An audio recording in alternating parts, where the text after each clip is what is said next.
पूज्य सद्गुरुदेव भगवान के पावन श्री चरणों में सादर प्रणाम। बालक ज्यों ज्यों बढ़ता जाता था त्यों त्यों ही उसकी चंचलता भी बढ़ती जाती थी। विश्वरूप जितने ही शांत, गौरांग उतने ही चंचल। 1 महीने के ही थे कि अपने आप ही आंगन में घुटनों के सहारे रेंगने लगे। चलते चलते जोर से किलकारियाँ मारने लगते, कभी कभी अपने आप ही हंसने लगते। माता इनको पकड़ने के लिए दौड़ती, लेकिन माँ की पकड़ में आते ही नहीं। ये स्तन पीते ही पीते कभी इतने जोर से दौड़ते कि फिर इन्हें रोक पाना असंभव होता। पहले पहले ये बहुत रोते थे। माता भांति भांति से इनको चुप कराने का प्रयास करती थी, ये चुप ही नहीं होते। एक दिन ये छोटे से खटोलने पर पड़े पड़े बहुत ज़ोरों से रो रहे थे। माता ने बहुत प्रयास किया गौरांग को चुप करने का, लेकिन गौरांग चुप ही नहीं होते। तब माँ ने हरि हरि बोल मुकुंद माधव गोविंद बोल। माँ कीर्तन करने लगी। बस इसका श्रवण ही करना था कि ये चुप हो गए।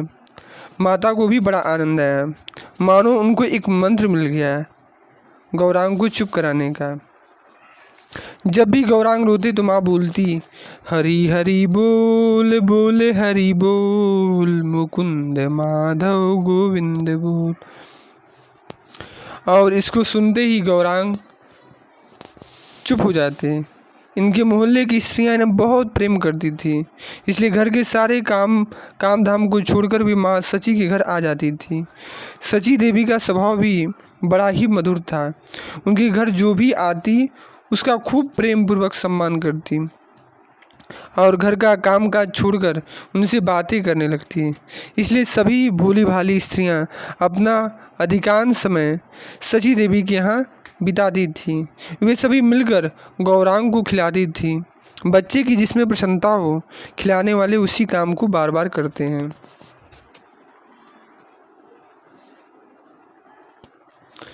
गौरांग हरिनाम संकीर्तन से ही परम प्रसन्न होते थे और सुनते सुनते किलकारियाँ मारने लगते। इसलिए स्त्रियां भी बार बार उसी पद को गाती हैं। कभी कभी सब मिलकर एक स्वर से कीर्तन के पदों का गान करती हैं। इस प्रकार दिन भर सची देवी के घर नाम संकीर्तन होता है। इस प्रकार धीरे धीरे बालक की अवस्था 4 महीने की हुई। मिश्र जी ने शुभ मुहूर्त में बालक के नामकरण संस्कार की तैयारियां की। अपने सहपाठी प्रेमी पंडितों को उन्होंने निमंत्रण दिया।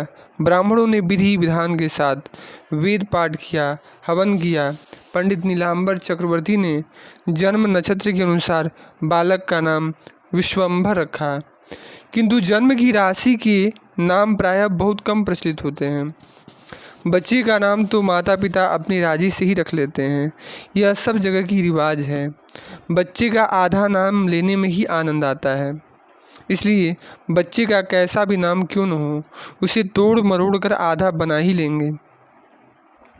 यह प्रगाढ़ प्रेम का एक मुख्य अंग है। सची देवी की सखियों ने भी गौरांग का नाम रख लिया निमाई।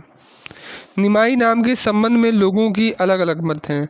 कईयों का मानना है कि जब ये उत्पन्न हुए थे तब माँ को ऐसा प्रतीत हुआ कि इनके शरीर में प्राणों का संचार नहीं हो रहा है। ये प्रसव के अनंतर अन्य बालकों की तरह रोए नहीं।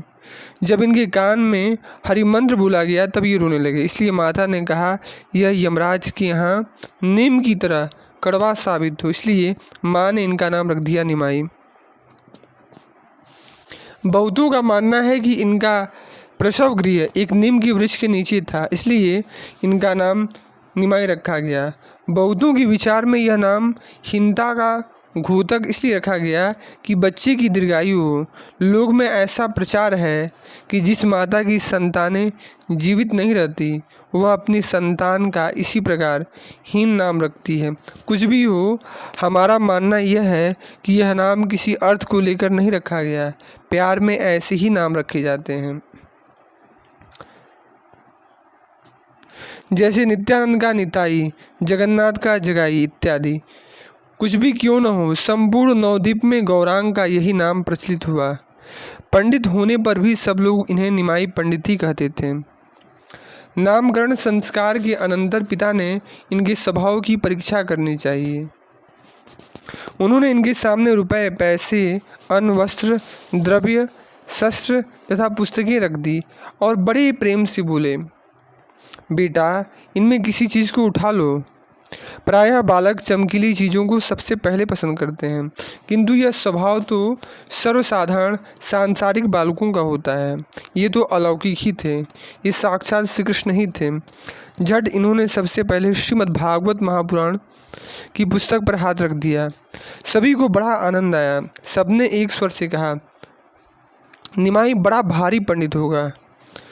सत्य ही है, होनहार बिरवान के होते चिकने पात, इसलिए गौरांग ने धरा ग्रंथ पर हाथ।